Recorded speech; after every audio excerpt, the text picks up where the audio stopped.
350만 도민 모두가 감시자가 되는 시간, 감시자들. 네, 반갑습니다. 이하롬입니다. 우리 지역의 크고 작은 이슈와 정책들을 꼼꼼히 감시하고 우리가 바로 이 지역의 주인임을 생각해보는 시간입니다. 오늘도 함께할 네 분의 대표 감시자들 먼저 만나보겠습니다. 안녕하세요. 네, 반갑습니다. 반갑습니다. 오늘 반가운 특별 감시자 한 분 모셨습니다. 소개해드리겠습니다.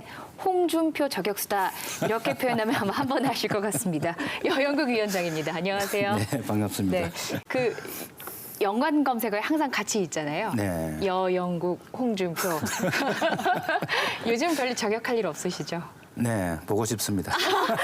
마침 들어오셨어요. 네. 네, 기사 보셨을 텐데. 빨리 들어오신 것 같아요. 아, 제가 이제 선거 떨어지고 마음도 안 좋고 사람들의 원망도 좀 많아지고 네. 이래가지고 집에 이제 누가 이제 은퇴하신 교수님이 술 한잔 하다고 전화가 와서 갔더만 노래를 저한테 한곡 하라고. 자주 이걸 노래 자주 들으라고 하면서 네. 그 장철웅 씨의 그 서울 2호선 서울의 달 그 드라마. 네, 드라마 주제곡 네, 처음으로 네, 난 네. 돌아가야겠어. 네. 그 2절에 보면은 내 마음이 넓어지고 자유로워지면 너를 다시 만날 수 있을 거야. 이런 가사가 있습니다. 그 지난번 어느 방송에서 홍 지사 미국 가 계실 때 한 네. 말씀 하라 해서 네. 계실 때 콕 이 노래를 자주 들으시고 좀 푹 쉬시다 오시라 했는데 네. 생각보다 빨리 들어오셨어요. 아직 안 넓어졌는데 마음이 다. 참 이런 말씀 드려도 될지 모르겠지만 이 얘기는 언제 들어도 재밌습니다. 이 관련 얘기는. 네, 오늘 그 본격 감시 시작해 보도록 하겠습니다. 요즘에 자영업의 위기라는 말이 많이 들립니다. 뭐 썰렁한 가게, 문 닫는 점포 많이 보셨죠? 이 자영업자들은 현대판 소작농이다라는 말이 나올 정도인데요. 자영업자의 비중이 높은 경남의 상황은 더 심각합니다. 그래서 정한 오늘의 첫 번째 감시 리스트는 창업과 폐업 사이, 경남 자영업의 현실입니다. 이거부터 짚어보겠습니다. 우리나라 자영업 종사자의 비율이 어느 정도 되는 건가요? 네, 먼저 그 역대 통계를 좀 살펴보면요. 자영업 종사자가 가장 많았던 시기가 2002년 무렵이었는데요. 그러니까 이때는 이제 그 당시에 이제 외환위기 이후 시기에 이제 뭐 명예퇴직이라든가 네.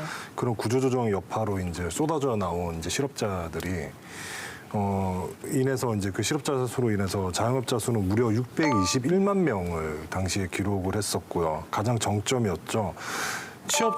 당시 취업자 대비 비중이 27.9% 정도였는데요. 그리고 이제 그 다음으로 높았던 시기가 지난 7월 말 기준으로, 그러니까 지금 현재 시점으로 볼 수 있죠. 네. 현재는 자영업 종사자가 570만 명에 이르는데요. 취업자 대비 비중은 21.1%, 그 가족 종사자까지 합하면 25.4% 정도인데요. 2002년 때와 비교하면 수치가 조금 낮기는 하지만 여전히 꽤 높은 수치를 지금 기록했고요. 선진국과 비교하면은 예컨대 뭐 미국은 이제 취업자 대비 자영업자 비중이 6%, 독일이 10%대, 뭐 일본이 한 11% 정도로 비교해 보면 2배, 3배 정도 아주 높은 수치를 기록합니다. 하고 있죠. 그만큼 우리나라에는 양질의 일자리가 없다라고 이해할 수 있을까요? 예, 그렇게 볼 수도 있고 자영업자들이 지금 매우 포화 상태다라고 볼 수 있죠. 네. 근데 지금 문제는 너무 많이 이제 새로 신장 개업 흔히 말해서 개업을 하시다 보니까 다 함께 과다 경쟁 속에서 다 같이 죽어가고 있다, 다 같이 몰락하고 있다. 그게 지금 가장 큰 문제인 것 같습니다. 지난해 우리 그 도내 개인 사업자 중에서 폐업을 한 사업장이 보면 47,898명으로 이게 전국 광역자치단체 순으로 보면 4위예요. 그러니까 경기, 서울, 부산에 의해서 4위인데 이 4위 자리를 2015년부터 3년째 지금 꿰차고 있습니다. 계속되고 있는 수준이고요. 근데 그럼에도 불구하고 창업자 수는 또 계속 늘어나고 있습니다. 2016년에 보면 6만 1,482명이 창업을 했는데 2017년에 보면 그보다 또 좀 늘어나가지고 신규 창업자가 6만 2,954명. 그러니까 계속 그러니까 과다 경쟁을 해서 폐업하는 숫자가 계속 늘어남에도 불구하고 또 신규로 뛰어드시는 분들은 또 계속 늘어나고 있는 문 그런 닫고 또 새로운 사업하시는 예. 분들도 많고요. 그런 아이러니한 상황이 계속 일어나고 있는 것이고 이 폐업률하고 창업률을 또 비교해 보면 창업률이 한 4%에서 6%포인트 수준으로 더 높기는 합니다. 근데 이게 과연 이제 긍정적인 사인이냐 어쩔 수 없이 뛰어드는 거냐라는 것에 대해서는 당연히 논란이 있을 수 있겠고 그 창업률이랑 폐업률을 흔히 그 인체 신진대사에 비유할 때가 많더라고요. 그러니까 창업률이 폐업률보다 높으면 상황이 좀 괜찮은 것이다. 반대로 폐업률이 더 높으면 지금 다 문 닫는가 보다. 좀 이건 건강에 적신호다. 이런 해석도 있는데요. 또 이걸 적용하기엔 무리가 있어 보이는 게 지금 말씀하셨지만 창업률이 더 높긴 한데도 자영업자 위기다, 힘들다 이런 얘기 나오잖아요. 그래서 저희가 한번 현장에 나가봤습니다. 창원에서 가장 번화가라고 불리는 곳이죠. 상남동에 다녀왔는데요. 아무리 불황이라도 상남동의 불은 꺼지지 않는다 이런 말이 있는데 과연 상황이 어떤지 가보겠습니다. 상남동의 밤은 낮보다 화려했습니다. 한강 이남 최대의 번화가라는 말이 괜히 나온 게 아니었는데요. 하지만 이젠 다 옛말이 됐습니다. 겉모습은 비슷한데 분위기가 완전히 달라졌습니다. 1층 같은 경우는 상남 같은 경우 지금까지 거의 빈 적이 없습니다. 비어있는 상가가 없을 정도 이렇게 보시면 맞고, 근데 최근 들어서 비어있는 상가가 있어요. 예, 이제 권리금도 없이 비어있는 기간이 이게 늘고. 쉽게 눈에 띄는 1층 공실과 건물 외벽 곳곳에 내걸린 임대 현수막. 텅 빈 점포에 언제쯤 새 주인이 들어올지 기약할 수 없는 상황입니다. 상남시장도 사정은 마찬가지. 창원의 대표 재래시장이지만 이전의 활기를 찾아보긴 힘듭니다. 3년 전에는 매출이 100이거든요. 지금은 한 30 정도. 예.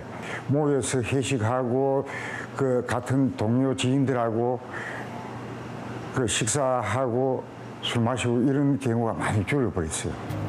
이웃이자 경쟁자였던 상인들은 이제 서로를 걱정해야 하는 처지가 되었습니다.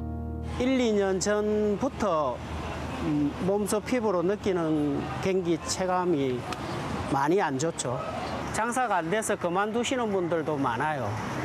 지금 최고 경기가 안 좋은 이맘때 오픈을 하시는 분들이 최고 걱정이죠.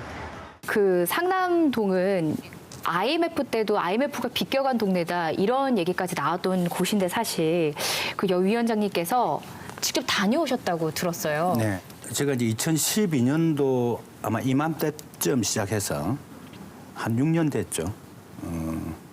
이제 상남동하고 요 상권 네. 그 자영업자 실태 조사를 한 적이 있었습니다.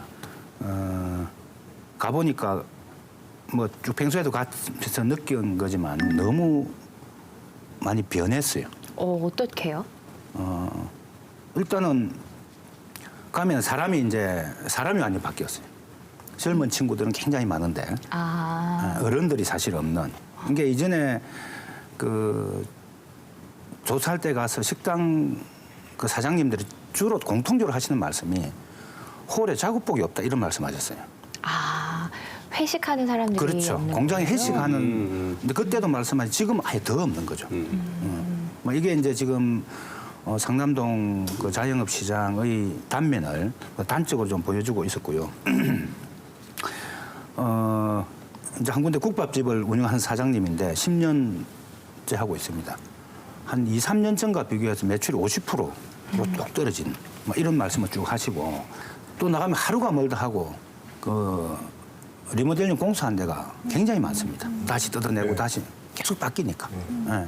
그래서 이게 계속 간판은 달고 있더라고요. 그렇습니다. 네. 네, 지금도 며칠 사이로 나가보면 그냥 상호가 네. 바뀌어 있고. 맞아요. 예. 네. 그래서 목이 괜찮은 곳은 뭐 좀 북적북적하긴 한데 또 이분들은 또 가서 이야기를 들어보면 조금 장사가 되니까 우리 최저임금 문제보다 임대료 인상 때문에 또 이런 요구들이 막 들어오니까 그것 때문에 더 힘들어하고 그래서 큰 근본은 바뀐 건 없는데 오히려 상황은 더 악화되었다는 걸 직접 피부로 느낄 수 있었습니다. 그 여 위원장님께서 4년 전에 책을 내셨더라고요. 상남동 사람들. 네네. 제목부터 되게 흥미로운데 이 뭐 어떤 책이에요? 이제 당시에 네. 그 자영업자 실태 조사를 1,800개 업소를 했습니다. 직접 그때, 네. 예, 여기 이제 상남동, 대방동이 상업지구 중심으로 해서 전통시장도 물론 했고요. 1,800개 업소를 직접 배포를 하고 수거를 했는데 한 절반 정도 응답을 해주셔가지고 그 통계를 낸 걸 이제 자영업자 실태 보고서라는 보고서를 내고 발표를 했고요. 그때 만난 그 사장님들 중에 좀 인생 스토리가 계신 분들, 여러 가지 그 자영업 하시면서 좀 하소연하고 싶은 이런 얘기거리가 있는 분들 인터뷰를 여러 수십 명 해서 그분들의 이야기를 이제 책으로 엮은 그런 거였습니다. 아, 그렇군요. 네. 근데 그러면 4년 전에 그 상담동의 자영업 실태에 대해서 정확하게 알고 계시겠네요. 이제 너무 변해가지고 아, 요번에 지금 6년 가보니까. 사이, 예. 너무 변해서 그때 조사했던 사장님은 이제 전통시장 빼고는 상업지구에는 만나 뵙기가 굉장히 힘든. 그러니까 나가보니까 한 80% 이상이 바뀐 것 같아요. 사장이. 그래서 그때 자영업자들을 현대판 소장농이다. 이런 표현을 하신 거잖아요. 이제 그때 네. 그 책에서 그 현대판 소장농이라고 했던 그 주제가 하나 있는데요. 그 우리 장사하시는 분들 임대 얻을 때 환산 보증금이라는 게 있습니다. 네. 예를 들면은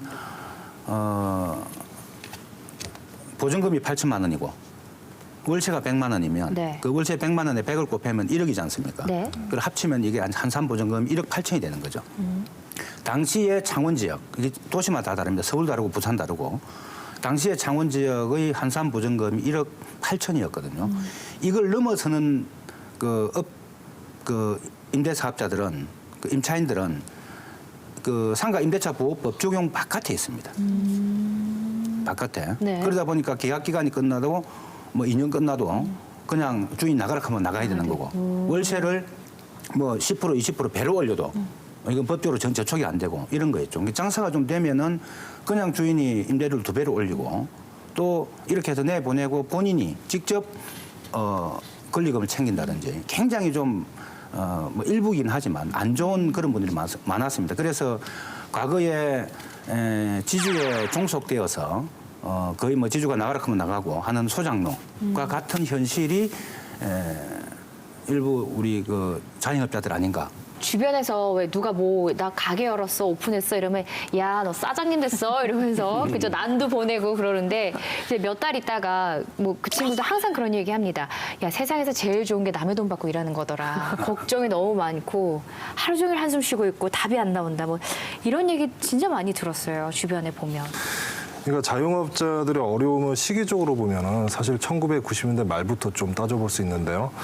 그러니까 자영업의 그쪽 수지를 좀 판단할 수 있는 그 영업잉여 증가율이 1990년대 10%대 성장이었는데 2000년대 이후에는 1% 성장으로 급락을 했고요.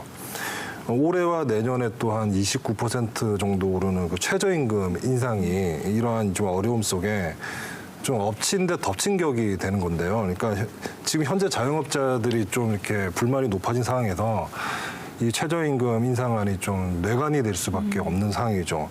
그러니까 이미 한계에 이른 자영업자들에게 지금 이제 최저임금 인상안이 좀 큰 부담이 되는 것인데 그렇다고 해서 이제 자영업자의 어려움이 최저임금만의 문제로 좀 치환하기에는 좀 어렵고요. 그러니까 엎친 데 덮친 격으로 이미 가중되어 온 어려움에 최저임금안이 좀 뇌관이 될 수 있다. 이렇게 좀 볼 수 있죠.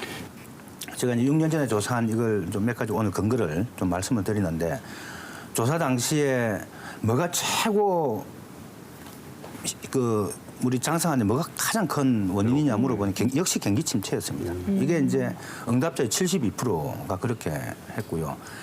또 수익률을 악화시키는데 또 주된 이유가 뭐냐 하니까 동종 업종 간의 경쟁, 과당 경쟁. 뭐 이게는 뭐 우리가 육안으로 느낌으로 하는 거나 조사해 보니까 거의 결과가 같이 나왔고요. 네. 그래서 이제 당시에 전체 자영업자 조사를 제가 한마디로 정리를 그때 한 말이 있습니다. 자영업 시장의 어려움은 노동 시장의 그림자다. 제가 이렇게 이제 말씀을 드린 바가 있는데 이제 경기 침체와 과당 경쟁 사실은 좀 근본적이고 구조적인 사실 그런 문제입니다. 여기에다가 아까 우리 좀 말씀하신 대로 이제 임대료 인상 또 가맹점이나 그 대리점 그 본부의 갑질이나 불공정 거래 뭐 이런 문제들이 다 엎쳐서 어려움도 가중되고 있는 거죠. 이런 문제들 도외시한 채 최저임금이 모든 것의 원인이다. 막 이렇게 막 이데올로기 공세를 펼치듯이 하는 이거는 좀 진단에 따른 올바른 처방은 아니다. 이게 프랜차이즈마다 수익 구조가 다르긴 한데 제가 한 기사를 읽다가 사실 깜짝 놀랐어요. 이게 편의점 얘기였는데요. 제가 이제 패널 분들한테 연간 매출이 5억인 편의점이 있어요. 네. 그리고 이 편의점은 월세가 150만 원이고 이 편의점주가 하루에 15시간씩 5일 일을 합니다. 그럼 일주일에 75시간 일을 하시는 건데요. 그리고 야간하고 주말에는 아르바이트를 써요. 아르바이트 4명이 일을 하는데 그럼 이 점주가 가져가는 연봉은 대략 얼마 정도 되겠습니까? 계산하고 계시네요. 네. 이 사안에서도요, 이 점주가 한 달 평균 매출이 예를 들어서 4,270만 원 정도로 잡혀요. 네. 근데 보면 한 달에 4,200을 벌어 이렇게 되잖아요. 근데 제품 구입 원가가 아무래도 비중을 많이 차지합니다. 편의점이라서. 그래서 73.1%로 3,120만 원 정도가 나가고요. 네. 그다음에 가맹점 수수료가 이게 이제 그 본사마다 다르긴 한데 27%에서 29% 정도입니다. 그래서 이게 300. 근데 요 이제 27%, 29%는 매출에서 그 구입 원가를 뺀 나머지에서 이제 27%, 29%인데 그게 한 310만 원 돼요. 네. 그리고 요즘 거의 다 카드로 계산하시잖아요. 카드 수수료가 한 전체 매출의 1.5% 정도 됩니다. 그래서 65만 원. 여기에 고정 지출로 임대료 나가고 임대료. 또 인건비, 아까 아르바이트 4명을 쓴다고 했는데 400만 원. 이렇게 하고 나면 본인한테 남는 거는 210만 원이에요, 한 달에. 한 달에. 그러니까 이걸 시급으로 계산하면 시급이 2,500원밖에 안 되는 거예요. 이게 그러니까 뭐 최저임금보다 더 낮은 수준이죠. 그러니까 이분들이 뭐 장사를 아무리 하고 아무리 본인의 노동을 투여를 해가지고 하루에 15시간씩 일을 하셔도 계속 살기가 어려워지는 상황이고 사실 이제 이 보도에는 이렇게만 나왔는데 이거 외에도 부수적으로 지출들이 아마 분명히 있을 겁니다. 왜냐하면 임대차 보증금을 만약에 이분이 직접 부담을 하셨다면 그 임대차 보증금 걸어놓은 것도 금융 비용을 또 생각을 해야죠. 그렇죠. 그러니까 그런 것들을 따지면 이것도 안 될 수도 있다는 얘기죠. 근데 편의점은 그렇게 많고. 그렇습니다. 네. 지금 편의점이 우리나라 편의점 일본의 2배가 넘는다 그러죠. 인구에 비해 비율로 따질 때 인구 대비 네. 인구 대비 비율로. 훨씬 더 포화도가 그런 높다라는 거죠. 거죠. 여기다가 이제 방금 우리 변호사님 말씀하신 대로 가맹본부에서 이 뭐 남는 수익에 원가 빼고 거기서 또 30% 가까이 가져가 버리면 이 뭐 갖고 먹고 살아라 말이냐. 계속 출점하라고 할 것 같아요. 이런 점에서 네. 일정한 규제가 되고 그런 본부의 좀 갑질 같은 폭리, 갑질 이런 걸 일정하게 줄이면은 이분들은 조금 그래 숨통을 칠 수 있는 뭐 그런 제도 개선이 좀 필요하다 보여지는데 그보다 사실 또 그 아까 앞에 쭉 말씀하신 일반 자영업자들 프랜차이즈가 아닌 이런 분들 조사를 해보면은 순수익 고정비 좀 제외하고 실질 소득이 월 얼마냐 물어보면 네. 200만 원 이하가 조사 대상자 54%였습니다. 200만 이하가. 이건 정말 뭐 최저임금 비정규직 노동자들보다 훨씬 못한 도시 빈민으로 전락한 이런 현실을 통계를 보면 그대로 좀 알 수 그러니까 있습니다. 화가 나신 거예요. 내가 최저임금을 못 받는데 네. 누구 최저임금을 챙겨주라는 거냐라는 이제 화가 나신 거예요. 마음은 100번 이해가 되죠. 네. 네. 그런 인건비 부분도 있고 또 하나 부담이 되는 게 임대료죠. 맞아요. 임대료 부담도 이거 정말 무시할 수가 없거든요. 흔히들 하는 말로 왜 조물주 위에 건물주가 있다라고 얘기를 하잖아요. 근데 그러니까 이 건물을 소유할 때 대부분의 건물주들이 특히 우리나라의 경우에는 100% 자기 자본으로 현금으로 건물을 구입하는 경우는 많지가 않아요. 그러니까 담보대출이라든가 대부분 은행권을 이용해서 그 금융의 빚으로 이제 건물을 이제 부동산을 구입하게 되는데 건물주 입장에서는 이제 상환을 해야 되니까 그렇게 되면 이제 수익이 계속 발생해야 되니까 임대료를 높여버리고 이런 구조에 놓여 있는 거예요. 그렇다 보면 아까 이제 상남동에 대한 그 예시도 이제 설명하셨지만 임대료는 계속 오르고 있고 또 장사가 잘 되면 다행이지만 지금 경기가 계속 안 좋은 상황에서 임대료가 올라가면 손익은 맞을 수가 없는 거고 장사하는 사람들은 이제 손을 놓고 상권을 떠날 수밖에 없는 거죠. 말씀하셨지만 높은 임대료도 이제 문제가 되고 또 계약 연장이 안 돼서 손해보는 경우도 자영업자들이 상당히 많이 있습니다. 억대의 권리금을 물어가면서 뭐 이렇게 가게를 차려가지고 혼신을 다해가 가게를 키워 나가고 있었는데 2년이 지나니까 주인이 장사 좀 된다고 임대료를 어처구니 없이 많이 올리니까 감당 못해서 나가게 되는 이런 형태도 되고 또 뭐 그래 하기 위해서 뭐 자기가 이 키워가는 과정에서 엄청난 노력을 했죠. 2년 동안 심의를 기울였는데 그게 뭐 아무것도 보장을 받지 못하고 나와야 되는 네. 그런 경우가 생기니까 이 근본적으로 이 문제를 해결해 줘야 되겠다는 그런 생각이 듭니다. 저도 그런 경우를 본 적이 있는 게 마산에 있는 한 아파트 단지 상가에서 일어난 일인데 제가 직접 봤는데요. 아주 그 장사가 잘 되는 스시집이 있었어요. 그런데 몇 개월 만에 다시 그 집을 갔는데 거의 정말 바로 옆집으로 옮긴 거예요. 그리고 그 자리엔 다른 스시집이 또 있는 거예요. 얘기를 들어봤더니 장사가 너무 잘 되니까 상가 주인이 나가라. 그리고 요리사를 고용해서 거기 스시집을 연 거예요. 그러니까 이 나간 사람이 너무 화가 나서 바로 옆 상가를 다시 얻어서 그래서 지금 거기 옆에 가보면 현수막이 원래 옆집이 이 집이다. 그러니까 헷갈리시니까 이게 어느 스시집인지 모르니까 분위기도 비슷해요. 밖에서 보면. 그러니까 정말 그건 분한 거죠. 그런 장면도 봤어요. 이게. 아마 9월 정기국회 때 그 상가 임대차 보호법 개정이 사실 되었지 않습니까? 되어서 전에는 아까 말씀드린 대로 그 환산 보전금, 이제 요게 그 기준 밖에 있는 막 그런 그 임차인들은 사실은 조금 전에 말씀하신 그런 억울함들을 참 많이 당했는데 조금 이제는 좀 개선이 좀 많이 되었습니다. 이제 계약 청구권도 10년으로 좀 확대되고 네. 해서 이제 본인이 나가지 않는 이상은 10년간 그 자리에서 장사를 할 수 있는 뭐 이런 거고 이제 권리금도 일정하게 받을 수 있도록 기간도 조금 폭이 좀 열렸고 저는 정부에서 병 주고 약 주고 의 사업이라고 봅니다. 자영업 이 뭐 상가는 계속 늘어나고 이렇지 않습니까? 이러면서 막 요구가 하니까 그 시설 환경 개선 해서 뭐 이 뭡니까 아케이트 같은 것도 만들어주고 이런단 말이죠. 그리고 시설이 좋아지면 당장 어떤 문제가 생기냐면 가격이 올라갑니다. 점포의 가격이 올라가요. 그 점포 가격 인상은 그대로 임대료 인상으로 그리고 연결이 되는 거죠. 결국은 이런 정책들의 좀 세심하지 못한 네. 그런 것 때문에 오히려 상인들은 좀 고통을 당하는 뭐 이런 방금 문제도 말씀하신 그 임차인 권리 보호를 위해서 그동안에 이제 이 추미애 민주당 대표가 이제 대표 발의를 한 건데요. 이걸 차단하기 위해서 상가건물 임대차 보호법이 이 국회에서 계속 하다가 이렇게 포위돼 있다가 이 자유한국당이 반대로 있다가 지난 이제 9월 20일 날 네. 이게 이제 극적으로 통과를 되는데요. 이런 민생 법안은 그 어려운 사람들의 문제이기 때문에 이것을 뭐 다른 법안과 기류시키거나 또는 다른 요구 조건을 하면서 발목을 잡는 일은 이제 국회에서는 없어야 된다 이런 생각이 좀 듭니다. 얘기를 쭉 들어보니까요. 이거 뭐 경쟁자도 많아, 또 장사도 안 돼, 여기저기서는 위기야, 문 닫았어, 손해야 이런 얘기를 지금 몇 년째 요즘에 더 심해졌다고 하지만 하고 있는데도 아까 앞서 말씀드린 것처럼 창업률이 또 높습니다. 그럼에도 계속 문을 열고 있어요. 이거는 왜 그러는 걸까요? 생계형 자영업자가 거의 한 90% 가까이 됩니다. 사실 뭐 기업행위 이런 건 극히 일부고요. 네.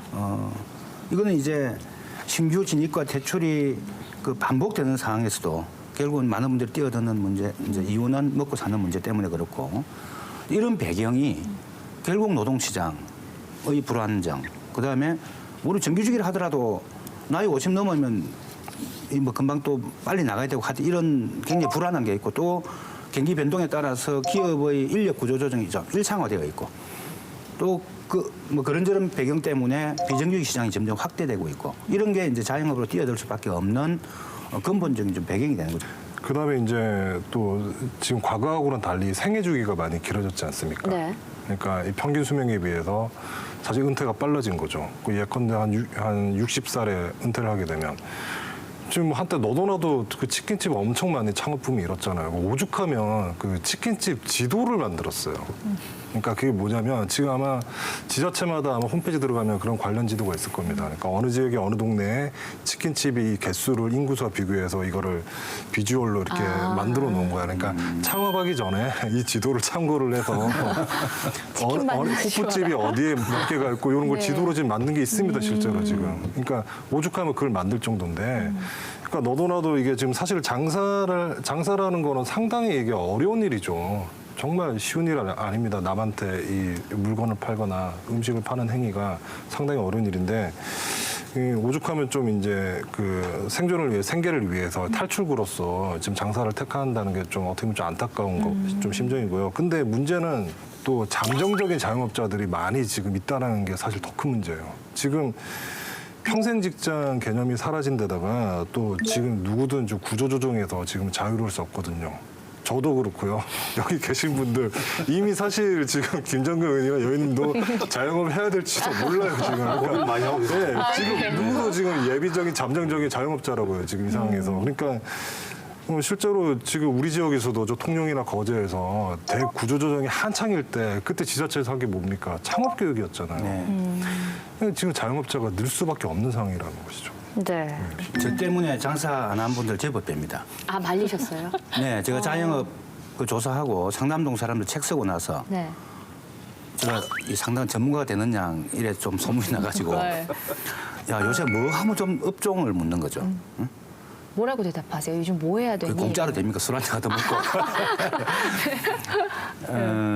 이왕 어떤 업종이다 하지 말랍니다.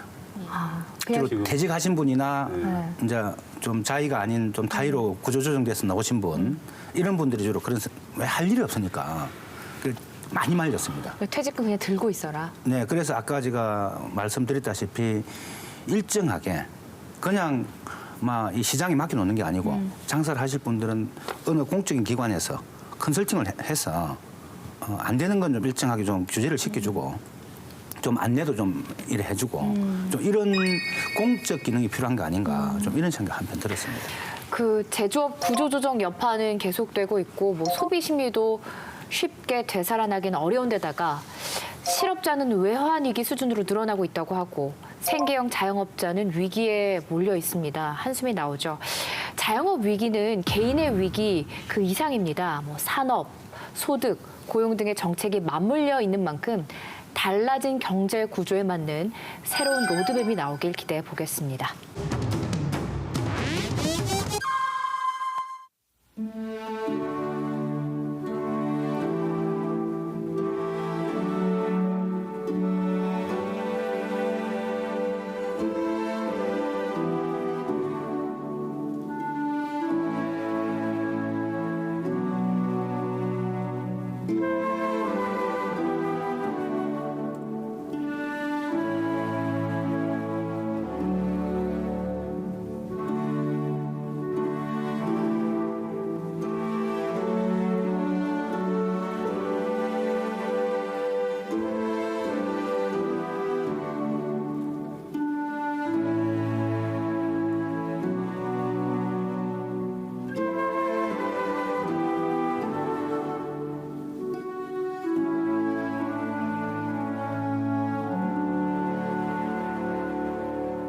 네, 다음 감시 리스트로 넘어가겠습니다. 요즘 PK 광역단체장들이 이례적으로 한 목소리를 내는 사안이 있습니다. 김해 신공항 건설이 과연 최선인지 제대로 따져보자면서 검증단까지 꾸리고 나섰는데요. 부산, 울산, 경남 세 지자체 모두 적극적인 행보를 보이고 있습니다. 오늘 이 이야기 자세히 나눠보겠습니다. 오늘 두 번째 감시 리스트는 김해 신공항 비상할까, 비상일까? 입니다. 네, 그 지난 정권에서 확정이 난 사안입니다. 저희 감시자들에서도 여러 번 다뤘고요. 김해 공항 확장, 그래서 김해 신공항이라고 불리는데 이거 아니지 않냐라는 목소리 계속해서 나옵니다. 그런데 또 9월에 이 국토교통부 발표로 또 한번 시끌시끌했어요. 이 내용부터 좀 짚어볼까요?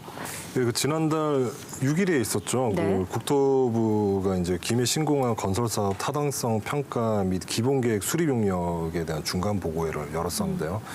2010년에 발표했던 안과 뭐 큰 차이가 없었어요. 국토부는 중간 보고회에서 이제 예컨대 V자형 활주로 건설이라든가 이런 원안을 강행하겠다는 입장을 밝혔는데요. 특히 김해시에서 이제 뭐 지자체뿐만이 아니라 뭐 의회, 시민단체 등 이렇게 김해 지역에서 강하게 반발을 했고요. 네. 원점 재검토를 요구를 했습니다.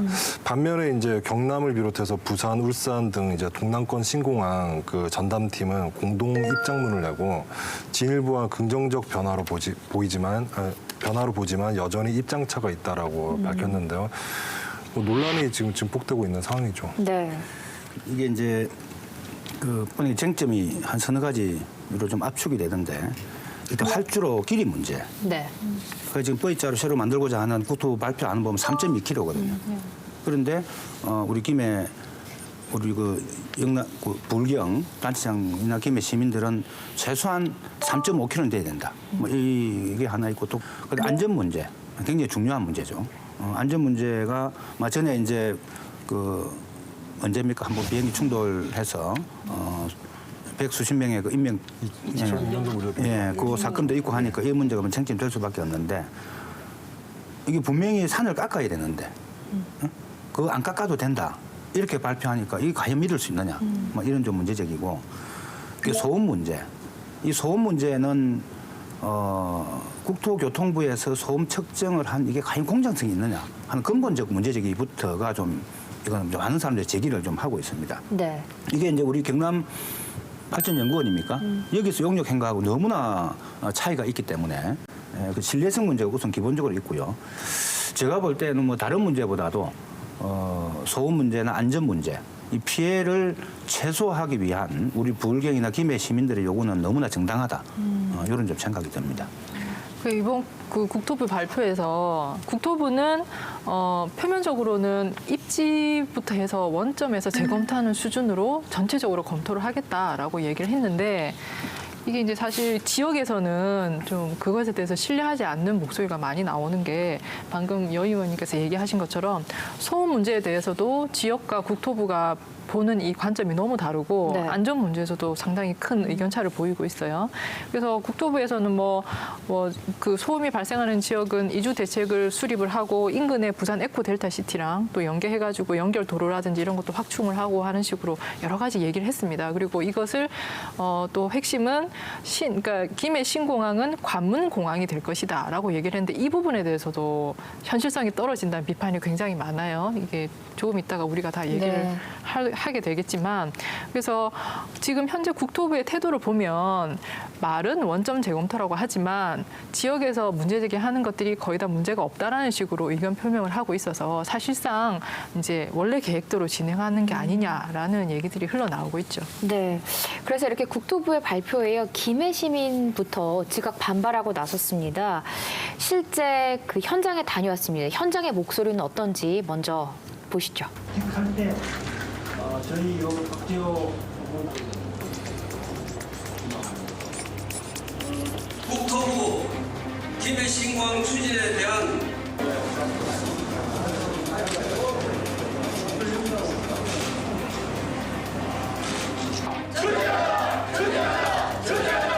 주민과 함께 연대하여 국토부의 일방적인 김해공항 확장 정책 강행을 저지해 나갈 것이며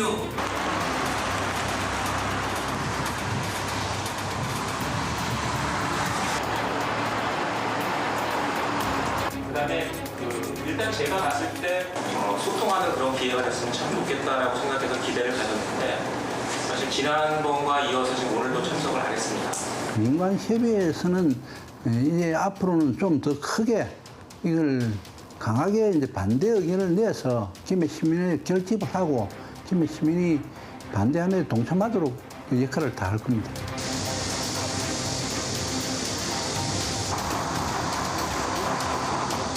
찬성도 반대도 못한 입장인 게 살고 있는 사람은 이제 공항이 가깝고 하니까는 그런 거는 편리해서 좋은데 이제 소음 때문에 약간 공항 확장을 해서 넓어지면 좋죠. 저는 넓어지면 좋은데 이게 24시간 동안 계속 비행기 날아다니면은 좀 불편하죠. 많이 불편하죠, 이번에. 지역 주민으로서는 소소한 어떤 그런 불편함은 뭐 있겠죠. 그러나 그런 부분들은 간에서 어떤 지역 주민들에 대한 다른 방식으로 이렇게 문제를 최소화하고. 내가 통장이지만은 이 아침에 앰프 방송을 해러 오면은요. 저 비행기 뜨기 전에 해야지. 이 5분 간격으로 하면서 떠 있긴 해. 방송을 못 합니다. 시끄럽서. 우리는 여기에 평화롭게 살기 위해서 보상보다는 비행기 장소를 이전하면은 거의 최고입니다. 우리 주민들한테는.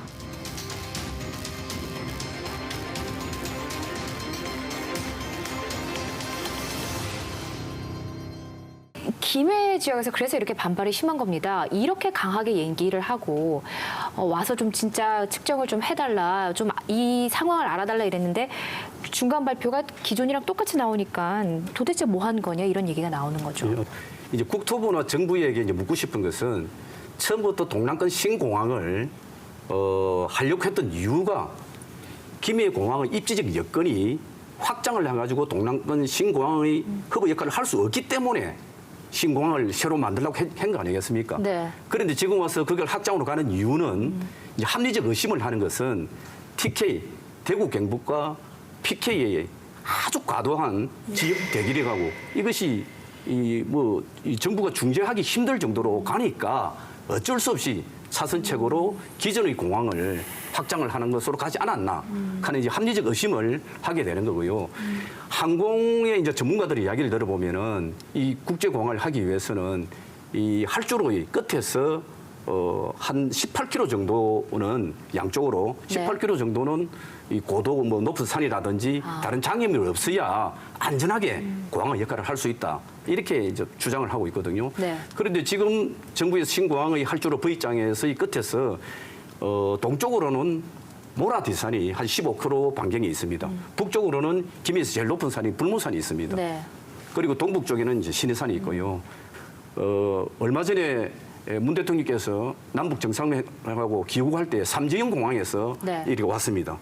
그 삼지연 공항에서 공군 1호기로 오지 않았고요. 거기는 한 450명 되는 대형 비행기를 타야 되는데 그 비행장이 좁기 때문에 그 비행기가 아니라 한 300명 안 되는 250명 정도 타는 비행기로 747기로 해가 이렇게 왔거든요. 네. 그런 식으로 비행장이 대형 비행기를 뜰 수 있는 곳이 있고 올 수가 있는데 김해공항의 입지적 여건은 24시간 대행 비행기가 따내기에는 여러 가지 입지 조건이 맞지 않을 텐데 어떻게 저게 정했을까 하는 이런 합리적 의심을 하고 있는 것이 많은 사람들의 생각이다. 저는 그렇게 보고 있습니다. 저는 이 김해 신공항 얘기가 나올 때마다 가장 의아한 지점이 바로 이 지점이에요. 그러니까 김해 시민이나 부울경에서는 뭐 소음 피해도 소음 피해지만 안전하지 않다. 안전이 제일 중요하지 않습니까? 안전하지 않다는 얘기를 하고 그 이야기를 국토부가 모를 리가 없는데 국토부에서는 아니야 안전해라는 입장인 거잖아요. 괜찮은 거야라고 여기 그대로 가 지금 이런 입장을 내놓은 건데. 이 말이 다 맞다면 거기는 공항이 있으면 안 될 것 같은데요. 여기도 산이 있고 저기도 산이 있고. 여기 실제로 용역한 회사는 프랑스의 아주 항공 전문 그 용역 회사인데요. 아마 전 세계적으로 한 800개 정도의 공항을 용역했던 회사인데 이 회사가 어떻게 김해공항으로 결정을 내렸을까 하는 그런 이제 생각이 드는데요. 그것이 아마 정부에서 제 개인적 생각입니다만은 이 TK와 PK의 이 과도한 입장 곤란한 이런 문제에 있어서 어느 정도 작용이 없었는가 하는 그런 의심을. 지금도 그런 작용이 있다. 아니 그 결정했을 당시에 지금은 바꿀 수 있는 거잖아요. 지금은 이제 지금도 마찬가지죠. 지금 이 문재인 정부에서도 이제 쉽지 않은 그런 상태인데 다만 지금 김해 이번에 보궐선거로 당선된 김정은 의원과 이 국토향이 이제 들어가 있기 때문에 이분이 이 정부에 이제 건의한 것은 이 국토부와 같이 공동 검증단을 만들자. 그리고 그 공동 검증단을 하고 그와 따로 또 불구에서 전문가들을 초빙해서 검증을 또 하겠다. 실무장 중심으로. 그래서 그 의견이 국토부 의견하고 서로 다를 때는 국무총리 산하에서 결정을 좀 해달라. 예. 그러면 그 결정에는 따르겠다. 예, 이렇게 지금 주장을 하고 있는 거죠. 네.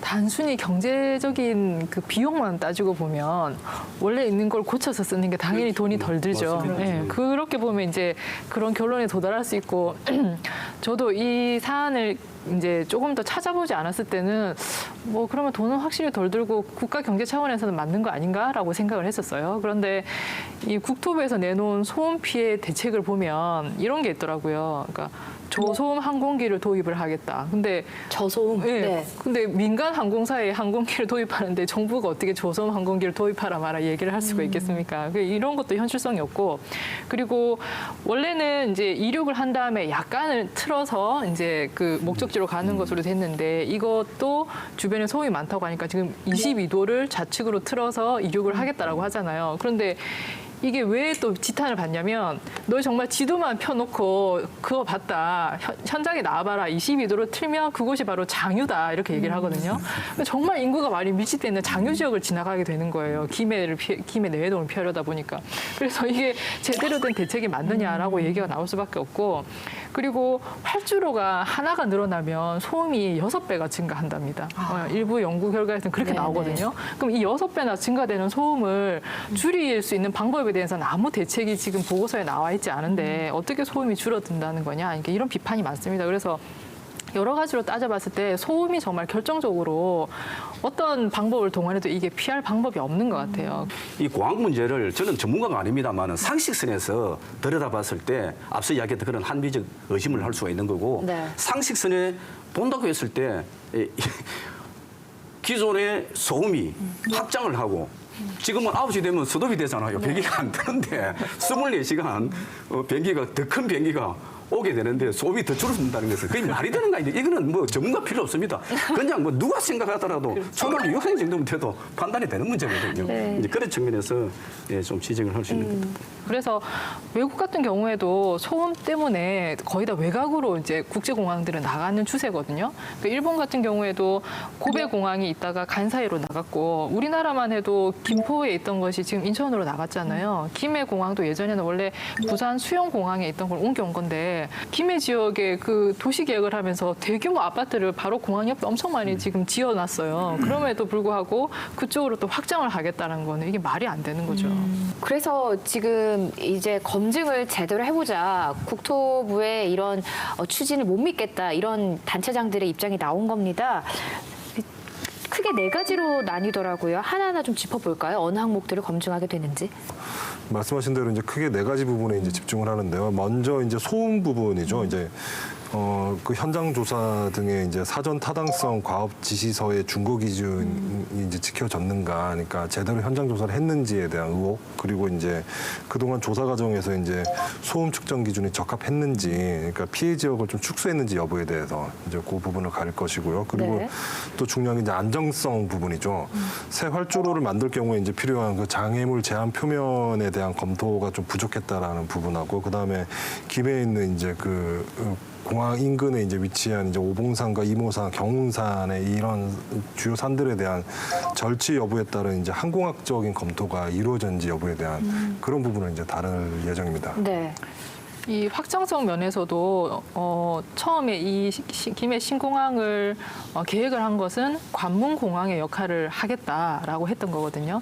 관문공항이 되려면 예를 들어서 뭐 장거리 노선, 미주 노선이라든지 이게 직항으로 갈 수 있어야 되고, 그러려면 이제 대형 항공기도 쉽게 뜨고 내릴 수 있어야 되는데, 뭐 활주로 길이부터 활주로 폭, 그다음에 주변의 산이나 이런 것을 봤을 때 만약에 수요가 관문공항으로 쭉 그 역할을 하다가 수요가 늘어나면 활주로를 하나 더 만들 수도 있는 것이고 탑승동이나 이런 거를 확장할 수도 있는 건데, 과연 지금 김해 이 입지에서 추가 확장이 가능하느냐. 게다가 주변에 이미 도심이 다 들어서 있단 말이죠. 그런 면에서는 상당히 비관적인 입지다, 이 입지는. 게다가 관문공항은 기본적으로 장거리 노선을 운영을 하려면 24시간 운행이 가능해야 되거든요. 근데 이게 소음 문제 때문에 지금도 김해는 야간에 운행을 안 하고 있습니다. 그 오전, 그러니까 밤 사이부터 오전 6시까지는 운행을 안 하고 있는데, 이게 뭐 예를 들어서 건물 새로 짓고 활주로 늘린다고 해서 갑자기 밤에 운행을 해도 되는 것으로 바뀌는 건 아니잖아요. 그러면 여전히 똑같은 문제가 발생하는 겁니다. 장거리에서 오는 비행기는 시간에 상관없이 언제든지 내릴 수 있어야 이게 관문공항이 되는 건데 이게 안 된다는 거죠. 그래서 그런 문제가 있고, 그리고 이게 현재는 군사공항하고 같이 겸하고 있거든요. 그렇다면 이게 사전 타당성, 예비 타당성 조사할 때 군사기지법을 적용을 해서 안전이나 이런 걸 검토를 했어야 되는데 또 사전 협의체를 구성을 해야 돼요. 근데 이걸 절차를 준수를 안 했다는 지금 비판이 있습니다. 이게 지적을 하니까 3월에야 뒤늦게 공군하고 실무 협의체를 구성을 했어요. 이게 군사공항이 되면 활주로 안전을 더 엄격하게 요구를 하게 되는데요. 이게 활주로 연장선 상에 지금 김해 오봉산 군산, 경운산, 임호산이 위치를 해 있습니다. 그래서 군사기지 활주로 안전 기준에 맞게 이 산을 고도를 낮추려면 지금 최소한 6,600만 입방미터를 깎아내야 된다고 네. 하거든요. 이게 깎는 비용만 해도 2조 9천억이 든답니다. 그러니까 이게 지금 현실성이 있느냐 하는 비판이 당연히 제기될 수밖에 없는 거죠. 그렇네요. 국토부가 한 번 결정된 거 좀 채 바꾸지 않습니다. 제가 쭉 경험해봤지만 예, 맞습니다. 정부나 지방정부나 한 번 결정되면요. 조상이 와도 잘 안 바꾸는 뭐 이런 좀 경우를 허다히 봤는데 이런 점에서 부울경에서 어떤 검증을 해서 안을 제출해도 또 공동검증단을 구성하기로 합의를 했지 않습니까? 여기 이견 차이만 있지 합의 보기 상당히 어렵다고 네. 보고 있거든요. 막 그런 점에서 볼 때는 저는 이런 조정 기능이 있는 총리실에서 나선 게 맞다. 좀 이런 점 생각을 좀 한편 하고요. 좀 이제 시대가 변하고 있지 않습니까? 중앙정부나 국토부 이 토건 사업에 어떤 이런 탁 안목에만 잡혀 있지 말고 조금 열린 시각으로 이런 문제를 부울경에 제기하는 문제를 좀 폭넓게 좀 받아 안았으면 좋겠다. 그래서 저는 이 질문을 드리고 싶어요. 뭐 부울경 단체장들이 뭐 공동 검증하고 다 그렇게 돼서 진짜 가능성이 있나요? 그래서 김해 신공항 아니네. 다시 입지 조사하자. 그러면 다시 동남권 신공항 다시 원점부터 논의해보자. 이럴 가능성이 이 현실성 있는 얘기입니까? 판을 아예 새로 짤 수 있는지 여부는 지금도 또 사실 여러 변수가 있잖아요. 근데 네. 중요한 거는 어떤 결과가 나오더라도 지역마다 입장이 또 다를 수밖에 없다는 겁니다. 어떤 결과가 나오더라도. 그러니까 중요한 거로 모두에 대한 최선이 되기 위해서요. 그 전제는요. 누구에게 최선이냐가 중요한 게 아니라 어느 누구에게라도 피해가 있으면 안 돼요. 그게 전제가 돼야 돼요. 어느 누구든 불편이나 피해가 있으면 안 돼요. 그렇기 때문에 지금 현재 김해 시민들의 목소리는 좀 최대한 경청을 해야 됩니다. 정부는. 경청을 해야 하고요. 김해 지역에 끼치게 될 뭐 소음 문제, 안전 문제라든가 이 부분에 대한 해결이 전제가 되지 않으면 안 되는 것이죠. 부울경이 이제 동남권 신공항에 이렇게 매달리는 이유는 인천 국제공항이 들어선 이후에 인천이 완전히 달라졌어요. 뭐 인구 면에서도 그렇고 모든 경제 규모 면에서도 부산과 인천은 가면 갈수록 더 차이가 납니다. 그렇기 때문에 동남권 신공항은 반드시 거기 어디든지 간에 이 국토 남단에 있어야 된다는 것은 뭐 어쩔 수 없는 거고요. 다만 이번에 국무총리실에서 만약 조정을 한다면은 부울경이 다소 마음에 안 든다더라도 정부 결정이 좀 따라주고 피해가 있다 하더라도 그게 승복해주는 그런 이제 성숙된 자세는 좀 필요하다. 말도 많고 탈도 많은 신공항 사업, 참 누구를 위한 공항인가를 가장 먼저 고려해야 하지 않을까 이런 생각이 듭니다. 무엇보다 지역민이 공감하고 피해는 최소화할 수 있는 현실적인 대안이 나오길 기대해 보겠습니다. 오늘 감시는 여기서 마치도록 하고요. 함께해 주신 네 분의 대표 감시자들 여기서 인사 나누겠습니다. 오늘 수고하셨습니다. 고맙습니다. 네.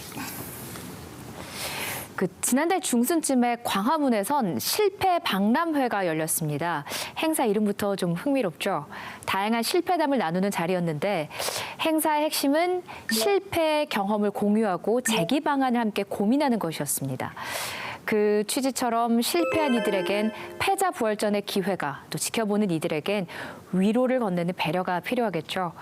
실패가 실패로 끝나지 않는 성숙한 사회로 갈 수 있도록 제도적인 안전망도 촘촘히 만들어 나가야겠습니다. 저희 감시자들도 조금이나마 보탬이 되도록 노력하겠습니다. 350만 경남도민이 감시자가 되는 날까지 늘 함께하겠습니다. 오늘도 시청해주신 여러분 고맙습니다.